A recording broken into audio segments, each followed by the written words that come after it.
Good morning, Jen Cloher. It's great to have you with us. Morning. Thanks for having me, Anton. Oh, absolute pleasure. Now, we're only 4 sleeps away from the release of your fifth album, I Am the River Is Me. The 3rd of March is That's the big right. day, of course. Yeah, that's right.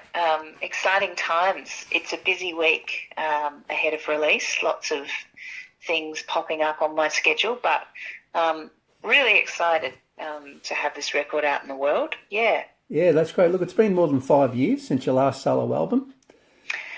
that's right. Yeah, I took a well. I did another project in the middle of that with Mia Dyson and Liz Stringer, Dyson Stringer Cloher. We put out a collaborative album in 2019. right. So that took up some time. But yeah, it is my first solo outing in 5 years. Yeah, so it's been a while. Look, I'm guessing COVID, probably the COVID lockdowns had a bit to do with it as well. Yeah, if you look at my sort of, previous releases, there's a good, 3 or 4 years Right. normally between albums. I really take my time and, I guess it's just the way that I like to work. Yeah, I don't feel like there's any great rush. right.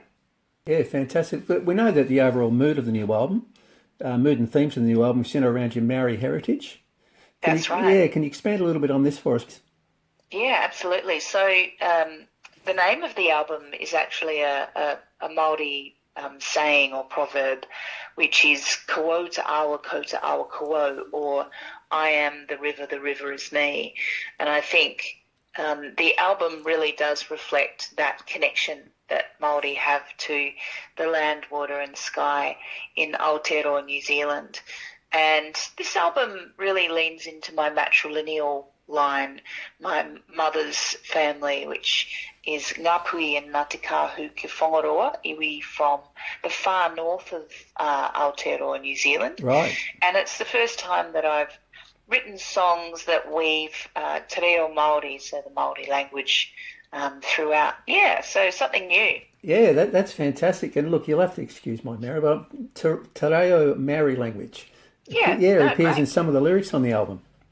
So I think That's this, right. yeah, I think this really adds to the album. I believe you've been learning the language for a while now. You sound like you're quite fluent in it, actually.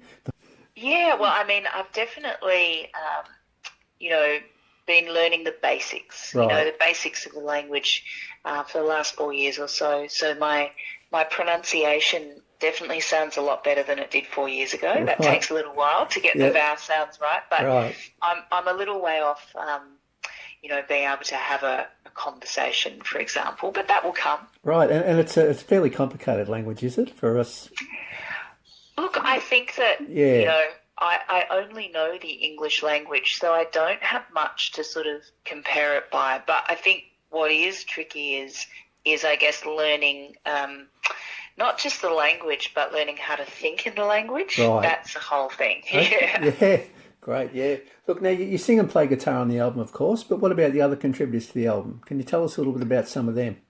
Sure. Yeah, it's a really big collaborative Right. project, this one. Obviously, COVID lent itself to being able to reach out and collaborate with people anywhere in the world, really, if you wanted to. I worked with a producer and engineer in Auckland, Tamaki Makoto, Tom Healy, who has also produced albums for Marlon Williams and Tiny Ruins. And I also worked with a producer and engineer in Naarm, in Melbourne, Arnika Ostendorf, who Right. has a project called Hachaku. And I chose those two because they're real world builders. They build layers of sound and have a very distinctive way of approaching the way that they work. And so, yeah, it was really fun, actually, to kind of have them on board producing. As far as guests, we have Liz Stringer, Emma Donovan, Kylie Aldist, all sorts of, I guess some of the great singers as well on this record, yeah. Great. Fantastic. Look, and you've released 3 singles in the lead up to the new album. Mana Taka Tapu, Being a Human and My Witch. Congratulations. They're all great songs. Thanks, thank you. Yeah, look, and My Witch was the 3rd single, of course. Wow, how good is that one? Can you tell us a little bit about My Witch, how it came about and the inspiration behind it? Absolutely love it. Yeah, oh, thank you. Yeah, people seem to have really connected with that song and enjoyed it. Had a good laugh. You know, the clip is really funny. If people haven't It's watched it, sensational, it's yep. Georgia Mack from Camp Cope is my personal trainer at the gym, and things get pretty steamy. Right. But yeah, I mean, I think that song really is probably the odd one out on the album thematically. Like, it really Right. doesn't lean into any of the Māori kind Yeah. of matrilineal stuff. But I just found the song something really new direction-wise as far as sound, and it was just a fun song to sing and perform, and I just thought it's got to be on there. So yeah, Yeah, My no, Witch. fantastic. And of course, look, in relation to gigs, you're one of the headline acts at the upcoming Meadow Festival at Canberra here in Victoria, which is happening over the weekend of March 31st, April 2nd. You must be really looking forward to that too. Oh yeah, absolutely. I've not played Meadow. I think we were booked maybe just before COVID fell upon us. Right. But yeah, I've heard great things about the festival, and I think it'll be like a beautiful kind of as the sun sets sort of a slot. And my new band is really fantastic. We played St Kilda Festival a couple of weekends ago, and it was the first time I'd hit the stage with them in a Right. festival setting, which is really different, obviously, to a club show. And Yeah. they really brought it, and I was like, okay, this is going to be fun. Fantastic. Look, and I'm guessing in addition to material from the new album, you'll be treating the fans at Meadow Festival some of your wonderful earlier stuff. Oh, absolutely, yeah. Yep. I mean, my last album, self-titled, Jen Cloher, that really connected with a lot of people. Right. And Great album. it had a thank you. It had a really lovely sort of groundswell, and one of those slow burners where it seemed people discovered it for quite a few years after I put it out. And yeah, whenever we play a show, I'm always amazed. You know, anywhere in the world, there'll always be people singing along. So there's that real connection. Great. I think to that record. We'll definitely be playing songs from that album and from some of my other albums, as well as some newies. Yeah, that's fantastic. In addition to yourself, the Meadow Festival lineup is a really impressive one. We've got, Kurt Boll and the Violators, Black Midi, Kutchka, Black Savage and the Last Drinks, Big Scary. The list goes on and on. It's going to be a great weekend. Yeah, I mean, all fantastic live bands, and also loved seeing how Meadow have, programmed in a really diverse lineup. Right. There's great representation across, many different nations, and some of the smaller bands getting on that bill. I think it's really wonderful to see festivals use their platform to give people an opportunity as well. Yeah, no, it's fantastic. Look, you've performed at numerous festivals over the years, of course. And I always think that as a punter, in addition to the music, one of the best things about music festivals is a great sense of community. You feel being part of it all. But what about performing at a festival? You mentioned before, it's fantastic. It must be absolutely great. Oh, absolutely. I mean, I think some of my favourite shows have been at festivals because you've got that big crowd, and that energy to really bounce off. Not all of us get to play to 2 or 3 or 10,000 people normally. It's something that, you need to be pretty big to be playing to that sort of a crowd normally. So that's the wonderful thing about festivals is you get that opportunity to have that energy coming back to you on the stage, but also, for a stack of people who may not have heard your music before or may not have seen you live before, it's a great, tool for discovery. Ah, that's great. Look, and after the Meadow Festival, beginning in early May, you're undertaking a national tour, taking in Perth, Adelaide, Brisbane, Anglesey as well, Melbourne and Sydney. You'll certainly be getting around the fair chunk of the country. That's it, yeah. I mean, it's a great run, and it's a while since I've played some obviously band album shows. It's just such a great thing to be out playing shows live again. I think all of us are really, feeling the joy of being back in community and enjoying music together. Yeah, that's fantastic. And I thought Anglesey really stood out. You've got all the capital cities and you've got Anglesey. Just wondering why you chose Anglesey. You've got a connection with Anglesey, or? I mean, I do. I love playing shows out along the coast. Right. Always had a great audience. I think that show's nearly sold out. That's the kind of, that's why I go out there. And also, Sound Doctor do a great job.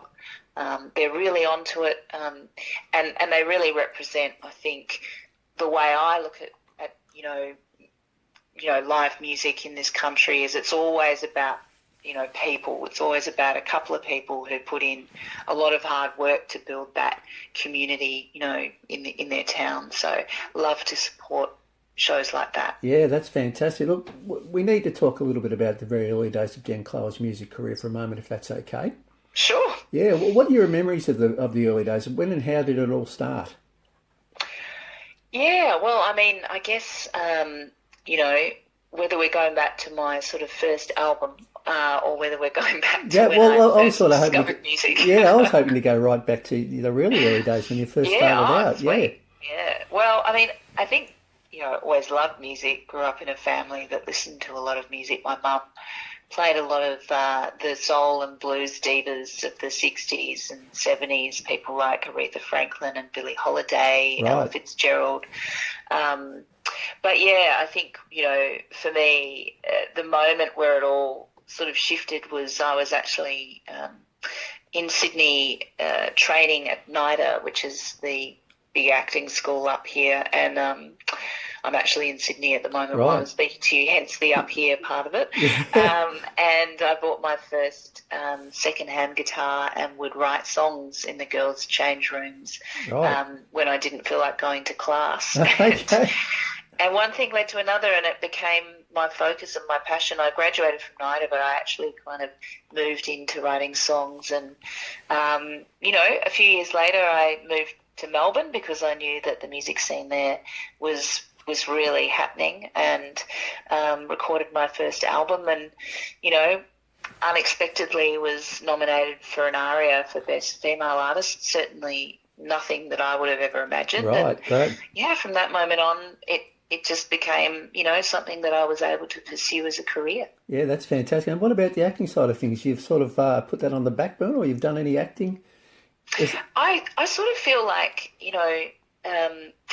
it's all one and the same, I get to perform live on the stage and I get to tell stories. I guess the difference is, it's not scripted, and I'm not sort of speaking someone else's words on stage. I definitely, would jump back up on a stage and act again, and I feel like that training, and also because I've been performing as a songwriter for years, I feel like it would be just there. It doesn't feel like a huge leap to imagine that. Right.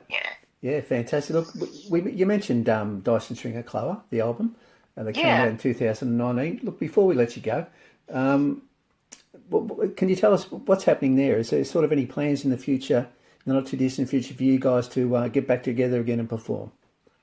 I don't think so. Yeah, I think that one was a real moment in time. Right. It was a situation where we all had some time between albums, and the energy, I think, to kind of put into that project. I think at the moment we're all so committed to our own solo projects. I know Liz is about to go into the studio in London and make her next album. So, yeah, sadly I don't think we'll be seeing another Dyson Stringer Cloher album. So treasure the one that you have. Yeah, look, that's fantastic. And you're probably not aware, I interviewed Mia Dyson about a year ago, and so she said pretty much the same thing. I mean, it was a little bit sort of up in the air, but she sort of said pretty much the same, which is disappointing. But anyway, as you say, we'll continue to love the album. Yeah, thanks. That's great. Thanks so much, Jen, for joining us today. It's been an absolute pleasure. Oh, likewise, Anton, and yeah, really looking forward to getting out and playing some shows. Yeah, that's great, and good luck with the new album, I Am the River Is Me, which is out on March the 3rd. We can't wait. Cheers. Yeah, and also, of course, the upcoming gigs, including Meadow Festival at Canberra over the weekend, 31st March to 2nd of April. We're absolutely looking forward to that. Nice one. That's great. Thanks so much. We'll have to talk again soon. Thanks, Jen. Beautiful. Thanks, Anton. See you. Bye.